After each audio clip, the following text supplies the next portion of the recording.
So on a day where the visibility of this profile is restricted, apparently it's not very popular to criticize Trump or Putin in this social network, let me bring you the discussion why the Kremlin putting on the top of the agenda the legitimacy of Zelensky as president of Ukraine, it's a move that, from their perspective, they only have to win with that discussion. And for a number of reasons. The first one is obviously, as any regime that deals with propaganda, as the Russian regime does, one of the tools of propaganda is to blame others of things that you do.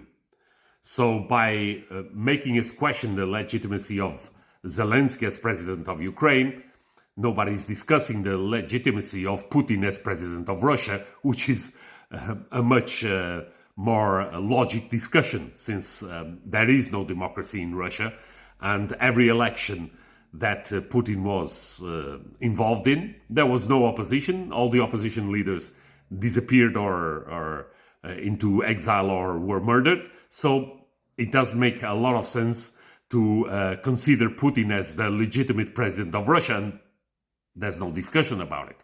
So they are bringing the discussion actually to their opponent of something that they are to be blamed for. The other aspect from them is that by trying to force Zelensky into elections, they always win from whatever perspective that you do. Well, first, because until elections are held, there would be always the question, is Zelensky the true representative of the Ukrainian people?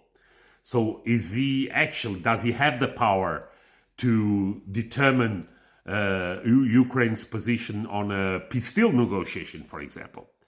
So they are undermining Zelensky's position and legitimacy until an election takes place. It's very smartly done from the Russian side, I must say, with the support of the United States. Then, if elections take place, there are two scenarios. One is, obviously, Russia will try to sponsor a candidate, will try to get that candidate elected. They have a wealth of experience in manipulating and interfering in elections. They find probably that there is a good chance that they will be able to install a puppet in Kiev. So it's worth taking the risk of having elections, because they can effectively end the war and occupy Ukraine without having to do it through a military invasion. The other scenario is that Ukraine accepts to have elections where the occupied territories, the territories that are occupied by Russia, would not be able to participate, and this would be a de facto acceptance that those territories are not part of Ukraine anymore. And that's something that the Kremlin would be very pleased with. By Ukraine having elections where only the part of the country that is not occupied would be able to participate.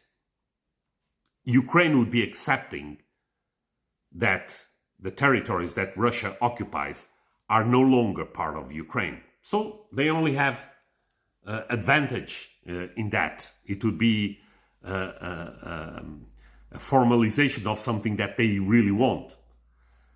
And then, of course, the discussion would always have to happen if Ukraine insists that those occupied territories participate. In what conditions could they participate? Or, I suppose, the US will say, well, they're not Ukraine anymore, so don't count on them.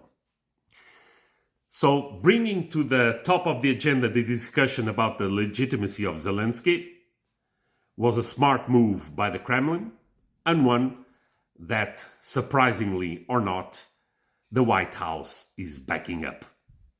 We live in strange times.